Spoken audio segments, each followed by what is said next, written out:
Hey guys, it's me again, Orcsler. What if where we last left off? Let's see, checking. Where we last left off, Clayton and Cynthia met Baird and Cole. They also met Ruby to some extent, and now they are being like they helped Ruby in all that situation with the dust storm and such. Again, sorry if you guys could not hear me last time, but at that time I was doing stuff around the house cleaning. I tried to keep a phone in a general area of myself, so sorry. But to make a quick recap, they met Bear and Cold, they offered them some of their guns, they made it into Beacon, they went on with their lives, they helped Ruby with all that sort of stuff. Clayton himself punched a few people, along with Cynthia punching a few other people. They threw away Roman Torchwick, and they all got off happily ever after. At least for now. As we continue the story, they even had to call they had to call Clayton's dad, Papa C, at one point to have him explain to the police who he was and whose son he was, and whose son he was. As then his dad scared the ever-living shit out of the people, out of the police station.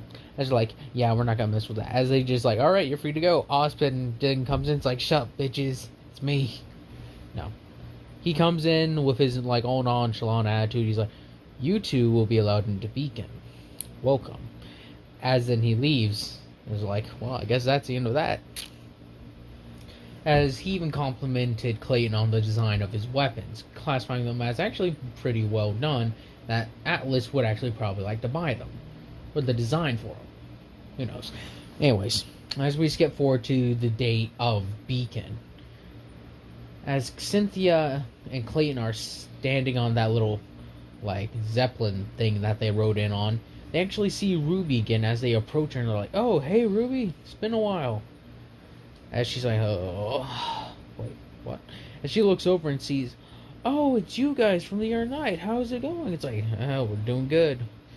So, wait, you're in Beacon now. I thought you were like 15. She's like, oh yeah, husband allowed me to get in early. He's like, oh, well, good for you, Ruby. It's like, yeah, I know. She rubs the back of her head. Yang's like, sis, what are you doing? Who are these guys you're talking to? As Cynthia's like, guys? As, Clayton's like, don't worry about it, Sin. CC. He's like, listen. Clayton, Carmine, Cynthia. And, well, you are, it's like, name, Yang Xiaolong. And this is my little sister, Ruby Rose. It's like, pleasure to meet you. Well, it seems like we're closely approaching Beacon. As then, it's like, hey, Bear, look at it, look who it is. As he's like, oh, for God's sake. And it's like, Baird, Cole, it's nice to see you again. He's like, yeah, Cole talked me into coming here at last minute. We were gonna go to Alice and join the military, but he thought being a huntsman was cooler. He's like, oh, come on, Cole. Come on, Baird. You know it's the best out of the both worlds. Military life, as well as getting better training and all that. Even better weapons. He's like, fine, you got a point there. It's like, so. It's like, you guys see anything recently? He's like, what do you mean did we see anything recently? We just literally waited and trained. It's been boring, really. Now you have us going on this stupid thing just so we can get access to those cool weapons you guys showed us. It's like, Ruby's like, oh yeah, hey, can you show my sister your weapons? I told her all about them, but I really couldn't tell her much. As like, alright. As they pop out their weapons, as they pretty much fold them out, it's like, Yang Xiaolong, meet the Lancer and the Retro Lancer. It's like, unique names. She's like, yeah, I know, I came up with them myself. It's like, why are they named? Why is that called the Retro Lancer? Well, you see, this has a chainsaw on it. Pretty futuristic, wouldn't you say? She's like, yeah, that has a knife. But do they transform into anything? Well, hers does. What about yours? Mine turns into a chainsaw sword. Yes, I came up with that as he made some modifications to it. He's like, it'd probably be good to have a melee mode on this. So we had it like equipped to where it's not like a very massive sword, but it does, and the extra belt and all that. How I'm not even gonna try to explain how it works, but pretty much it sort of extends upward a little bit as what's the best way to say this? The chainsaw teeth and such like that, they're more or less pushed together right now. So right now they are more condensed, but they can be somewhat stretched out like a tiny bit. If like that. Yeah. So it ain't gonna be like a massive sword. It's gonna be like maybe around the range of a standard, maybe longsword, I would say. Yeah, decently like about the size of a longsword. It ain't gonna be like an Astartes frickin' chainsword, where it's like die heretic and like chops through 16 people. No, it's gonna be pretty limited in its capabilities. It's a chainsaw, pretty much. That's it. As he's like, yeah, it's not perfect. Like, there's still some tweaks I can do to it. Like, I'm even thinking about taking the whole turning into a sword thing out. Like, it may be just better as a normal answer. Ruby's like, no, come on, all great heroes need a weapon that turns into a sword or something. As Baird says, well, Ironwood didn't. He literally just has a gun.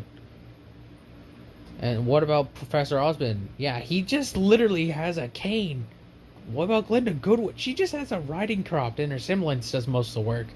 As they're all thinking, they're like, Jesus. Like, Ruby, you're wrong. As she's like, yeah, I know. But I'm going to try to improve it, see what I can do with it. Maybe with this future technology, maybe I can get it to be somewhat better chainsaw material. I don't know. She's like, well, yeah, good luck with that, Clayton. As they stretch their legs, like, alright. See you guys around. As they wave goodbye, as Baird and Cole say, let's go check out the sights, Baird. He's like, alright, Cole, come on. As Ruby and Yang are like, huh, interesting folks. As soon as they're walking by, they see Jean throw up, and they're like, oh, okay, that's kind of gross. As Cynthia's like, is that boy puking in that thing? He's like, yes, he is, Cynthia, don't look at him. As they go on walking, they see a group of people, two very big guys, around the size of Clayton's size. So one's wearing a bandana, one has like short hair, nice little goatee, not goatee, but a nice little patch on his chin. And then they see two women, one with blonde hair, and the other. They see two women there, one with blonde hair, one with long brown hair. The other one has short blonde hair. As they're walking up, the two guys look at them, and they're like, hey, who's this? And it's like, I don't know. So they walk up to him, it's like, as Cynthia's like, hey, I'm Cynthia, this is Clayton. It's like, oh, hi. As the guy next to the one with the bandana actually comes out and shakes his hand, well, I'm Dom, this is, Anya, Maria, and this is Marcus Phoenix, is what the guy with the bandana says. You know who I'm talking about. It's Dom, Marcus, Anya, and Maria. Now, for those you don't know, Maria Santiago, which is Dom's wife. And this will basically let me explain the story with Dom and Maria. See, Dom got Maria pregnant. Yeah, when they were like 16. Dom joins the military to help with that. But this is going to be a little bit different. See, Maria and them are going to be huntsmen. And Maria and Dom still have a relationship. As Marcus is like looking at, but I'll cut back to it. And Marcus and Dom have known each other since they were basically little kids. Dom thought Marcus was a stuck-up little rich boy, and Marcus was a very quiet kid that typically kept to himself. I believe it's Marcus punches Dom in the face, and proves that he ain't just like a little rich kid that can't defend himself, and earns Dom's respect, and they were friends ever since. Anya meets Marcus when they were younger, and there you go, the story goes from there. Marcus's dad is a prominent scientist. Dom's dad, I don't remember. Anya's dad is like a high-ranking military official, I believe, and you don't know much about Maria. But as Marcus is sizing up Clayton and Cynthia, Clayton actually takes a step forward and looks Marcus dead in the eyes and puts out his hand. He's like, "Let me introduce myself personally, Marcus Phoenix. Clayton Carmine. Pleasure to meet you." As Marcus looks down at his hand and actually takes a firm grasp on it, it's like, "Pleasure to meet you. Pleasure's all mine." As Dom's like, as the four of like the girls and Dom are like looking at him, and Dom's like, "I have never seen him be so nice," as he says the word with somewhat weird feeling, "nice," when meeting someone new. As she's like, "I know." As Maria's like, "Is that Marcus? Are you sure he hasn't been killed and replaced with some sort of clone that's been genetically engineered to be 25% nicer?" As Cynthia's like, "And Clayton, similar to that in some ways, actually probably complete opposite. He's typically like a very open person, really hugs some people that he just met." "Really?" She's like, "Yeah, I've seen it once or twice." Like, "So how are things, you know?" He's like, "Oh well." Ugh. As Cynthia stretches her back, "We've been here for like a month or so. We got here, arrived early, so that way we can get a feel for how Vale is." As they all talk about it, it's like, "Oh yeah, we did the same. So what now?" As then they hear the thing go off in the distance. It's like, it sounds like initiation starting. As Marcus looks to Dom and to the rest of his little squad, says, "Come on, guys. Looks like initiation's started." As they all start to make their way, with Clayton and Cynthia right behind them. As Dom's looking at Clayton, and he's like, "Dude, what do you eat and lift?" He's like, "I consist on primarily meat diet, and I hit the gym all day, every day." She's like, "Isn't all day, though." He's like, "I hit the gym for at least 6 hours a day. What do you mean?" As Dom's like, "How are you able to do that?" Marcus and I, well, Marcus can probably beat you in that aspect, but not me." As Marcus, like, just sort of scoffs to himself, is like, no time, Dom, let's get there." As they arrive and they enter the arena thing, they actually see Cole and Baird again, as they're like, "Hey man, what are you going?" As they're like, "Hey guys," as Marcus is like, "Cole, Baird, how are you guys going?" He's like, "Oh, you guys know each other?" It's like, "Yeah, we go way back." As they don't actually go way back in their thing. They've known each other for like a year or so. It's like, yeah, my dad and, well, Marcus's dad worked with each other a little bit. We saw each other from time to time, especially since they wanted to shove us together to see if we can, like, form play dates. As Marcus said the words, he's like, "Yeah, it wasn't really our thing." It's like, though we still turned out to be friends, just not best friends, as they would say. That place was already taken by Dom. He's like, "Huh, you know it." And as then Cole shoves Barry, he's like, "And I was already Baird's best friend before he could even walk." He's like, "I didn't even know you." He's like, "Oh, yes you did." As he's like, "Huh, this is weird." As then they start listening to Ozpin, as they're like, "Go to the cliffs and we shall meet you there." As it's like, alright. As they're all walking there, they actually talk about each other's weapons, as Baird and Cole, they have pretty much just normal assault rifles, really. They just use guns. As he's like, "So, Clayton, we're here at Beacon. We're gonna pass. You might as well fork over those weapons by now." As he's like, "Oh, no. He's like, "Come on. We literally need some." He's like, "No, fine." he looks over and actually to his locker. He always keeps like some attachments for his guns. He throws them over. He's like, these attachments should work with any normal gun. He's like, what's this? He's like, that is a bayonet. A bayonet only. He's like, it's the best I can do on such short notice. He's like, this is for you. What is this? That it can pretty much be strapped to the front of your gun.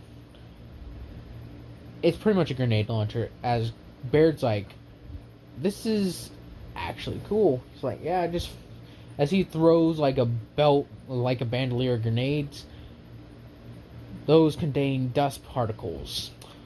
On the left side, you got fire. On the right side, you got ice. Choose wisely. As not Cynthia, but Anya, Maria, and all the rest come over and he's like, that was actually pretty cool. As Clayton's like, yeah, he's like, as Dom and Marcus look over, he's like, hey, would you mind, as Dom's like, would you mind looking at my stuff? As Clayton's not known for being the guy to tinker with tech, he just makes simple things. It's like, sir, what do you got? He's like, I got this. As Dom uses a lever action shotgun called the Gnasher, or Gasher, I'm not entirely sure. As he goes on to explain that it's been in my family for generations. It's made of some of the toughest metal found. If things typically got too close, we use it as a club. As you can tell, as there is a red tint to this thing. It's been taken well care of, but it's been bathed in so much Grimm and human blood that it's not even funny. It's like, sure, got something just for it. As he adds... Well, he adds what you could call as a flashbang, somewhat. As you point it in the thing's general direction, it makes a giant flash sound. Or a giant flash. Or, not a giant flash, I would say. It just shoots out like a thing of, somewhat like a taser. As it shoots out and it goes bzzz, shocking the thing. And it's like, where'd you get this from? He's like, I bought that. It's like, you bought it. He's like, I always want to equip my gear with better weapons and armaments, so I grab a variety of weapons. It's like, sweet. As Marcus is thinking, he's like, alright, I won't be stubborn this one time. He walks over and grabs his thing. It isn't a gun, unlike Dom's. His thing is literally, and this is no joke, a single frickin' knife. As Clayton's looking at this and he's like, this is it. Yep. This thing only. As he's looking at it, he's like, would you expect me to have something for this? It's literally just a knife. He's like, no, fuck it. As he walks over, he's like, I'll give you my extra. He's like, extra? He's like, here. As he tosses the gun to Marcus. As it's a retro lancer. As he's like, know what? Here, never mind. He actually takes it back. Here, take this. As he just gives him his extra lancer. He's like, that one is not modified. You cannot turn it into this, as he shows his miniature chainsword. Anyone else? As not Cynthia, but Anya and Maria look at each other like, do you think our weapons are good? As Maria's like, I think they could add a little kick. As Maria brings back the torque bow. I think I actually talked about the torque bow previously, saying that it was another weapon Carmine likes to use. I think I did. If not, he does. He says, oh yeah, I got one of those. She's like, what? He's like, yeah, I got a torque bow right here.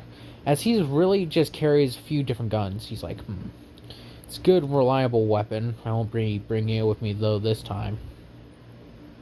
As he walks over, he's like, As he sees that he asks, how does she use this thing? She, like, points and shoots. As he's like, alright. As he looks at it, he's like, here. As he reaches into his locker and takes his out and then gives her a pair of goggles. No, this would probably be better for Baird to come up with this stuff. As Baird actually says, wait, hang on a second.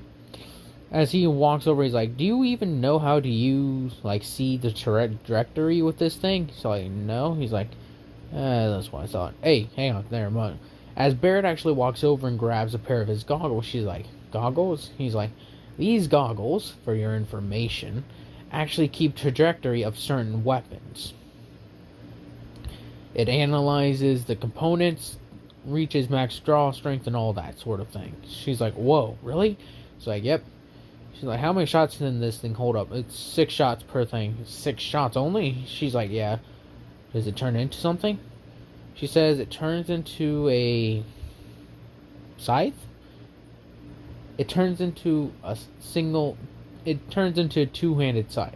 It turns into 2 miniature sickle things. As it's like, really? He's like, yeah. As she shows them, as she breaks it apart, they're more bulky, and they're more like axes, but still. As she's like, that is actually pretty cool. She's like, I know, right? And she puts her weapon back together. She's like, see, try shooting it. As they aim it up and they line it, sight. And as she sees how when she's pulling the trigger, it's actually showing her how far and how long it will go for. She's like, oh, this is awesome. Thank you guys so much. She's like, yeah, well, we don't want you getting hurt out there, do we? As Dom hears how Clayton says that, and he looks at him sideways. Clayton's like, hey, don't look at me. I got one of my own. As he just, like, sort of nudges his head over to Cynthia, as Dom's like, oh. It's like, alright. As then we go to Anya. She's like, I'm good. She's like, really? Like, yeah. Free of charge. She's like, I think I'm good. She's like, what is your weapon? She pulls out a snub-nosed pistol, and I'll hopefully be putting up pictures for a lot of these weapons. A snub-nosed pistol, and then she pulls some weird machine on her back. She's like, and this is something I made personally. Or actually, I helped somebody make this. So like, what is it? It's from Marcus's dad. A gift, you could say. As Marcus just lets out a scoff, he's like, yeah. Now let's get going. We've kept them waiting too long. As they all arrive, as Osmond's like, nice of you for all of you to join us. I need more coffee. As he takes another giant sip, he's like, So, who do we have tardy today? You two. I remember you from the police station. As everyone's like, police station? As they rub the back of their heads, well, it's no matter. Come, we should get going. As they all line up on the little pad things, as they're like, so, you'll be falling. As then they get the whole rundown on how this works. So run to the forest, grab a relic, come back out. Very simple and all that, yeah? They end up ready as he's like 3, 2, 1, go. As then they're all launched into the air. Clayton and Cynthia wish Clayton good luck as they all did the same.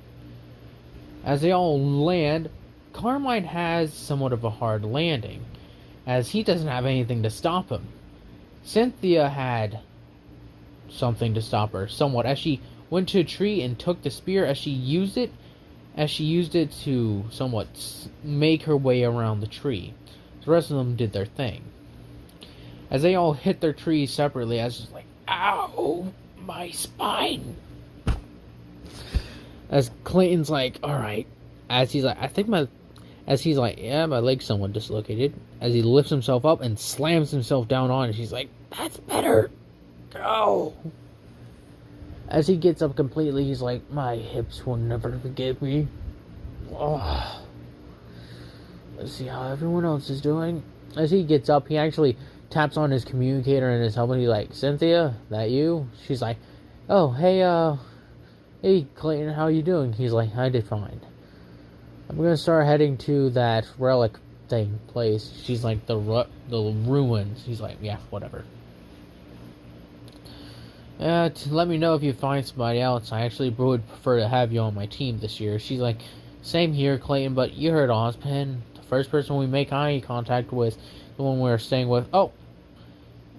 She said that. She says, well, I found Baird. He's currently upside down in a tree. And she's like, oh, great, finally. Can you help me down from here? She's like, well, I personally don't want you as my partner. He's like, well, the feeling's mutual. Look, it's not like Osmond's gonna know that any of us picked somebody. He's like, I feel like he would, just so no student die here. He's like, oh, that's a fair point. Anyway, still, let me down. Technically, you're my teammate from now on. As she's like, give me a second. She walks over, just looks at the branch, and then just shoots it. As he's like, ah, and lands on his back. He's like, thank you. Oh, as the gun lands on his chest, on his stomach, he's like, why? As it's like, make sure that grenade launcher doesn't go off, please. He's like, I always am careful. As he gets up and starts following Cynthia, he's like, we're on our way, Clayton. I'm on my way there, Clayton. See you there soon. It's like, sure thing. So you start walking off. They run to Cole. As Cole right now is literally drop kicking and stabbing two Ursas to death. As he's like, man, I wish Baird was right here. He would have seen me take down those two Ursa. As he's like, well, as Clayton's like, hey Cole, how you doing? He's like, ah, shoot, Clayton, it's good to see you. Now, hang on, we gotta get moving to that thing, don't we? He's like, yeah, we do. Cynthia and Baird have already made up. Hopefully we can meet them there. Oh, I'm tired. I'm tired already, you know? As like, yeah, I know what you mean. Still, we gotta get to that place, don't we? He's like, yeah, I'm getting. As they all make their way to the place, actually encountering very few things. And when they do it, they literally blast them to pieces. One time, Clayton found a Beowulf just by itself as Cole was about to charge it with his semblance, such as, what did I explain his semblance was? Trying to remember. Give me a second. Found it again. Alright, so Cole's was charge, which I'll give a better explanation. Basically, it's like the Juggernaut. Yes, instead of him being actually just extremely sturdy, he gets a barrier, like a force field somewhat, around the front of him when he starts charging. If he picks up enough speed, he is almost not able to be stopped. It takes a lot to stop him. For instance, for him to be stopped, it would take a literal tank running at him full speed. That is what it would take. Actually, let's up the ante a bit. It would take a tank being fueled by turbo, like a form of turbo energy, as it would be going meow and smashes into him. Even at that point, that would just make him stop. Wouldn't hurt him, since that force field is technically all the kinetic energy that he has either absorbed or built up while running. Baird is the ability to see the flow of electricity. So for instance, if there is a secret door, he is going to find it. If you are using a technology to spy on him, such as a camera, he will see you. And if you are using technology to, let's say, keep a place cold, he can tell you where the thermostat is. That's how it works. Sorry. But as they have made their way all the way to the ruins, they meet up. And then they see Ruby and all of them freaking out as Ruby and Weiss fall from the Nevermore. What is happening at the moment? As in Yang is freaking out. Marcus and all of them have showed up as they all actually approach Clayton and actually thank him thanks for the upgrade you gave to the little attachments you gave to our weapons. It's like, it's fine. Just don't rely on too much, right? As they're like, yeah. As Marcus says, so Anya, when are you gonna use the hammer?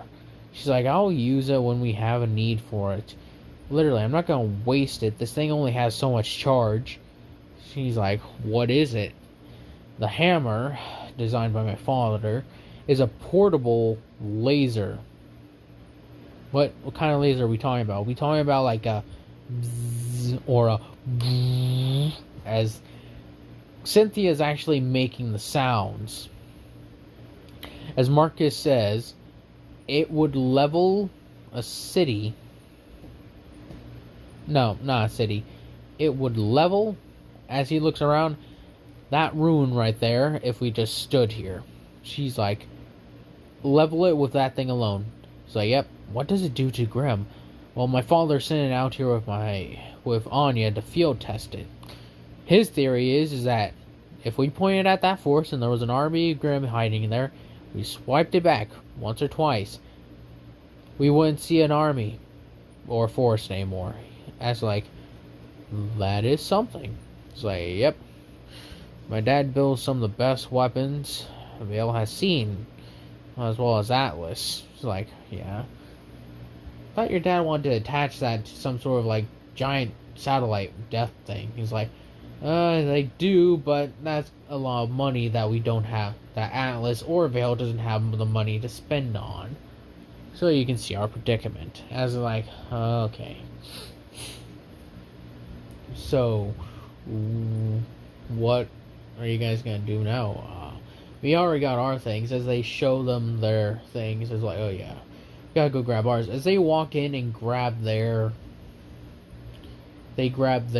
pieces. There was the rook. They got the rooks, the bishop. So I'd say Marcus grabs. They all grab the king, while Clayton's team grabs the queen.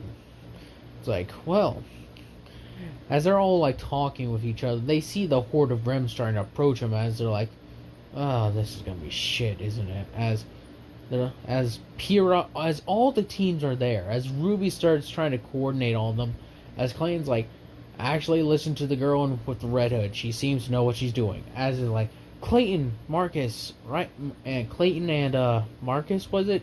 It's like, yeah, you guys need to hold that area right there. As like, what area? That entire section right there. As they see Grimm are actually uprooting some trees and knocking them down. As it's like, Anya, get the fucking hammer now. And she's like, charging it. As she activates it, she's like, oh, come on. She's like, apparently it needs to charge up. She's like, how long? 5 minutes? He's like, oh.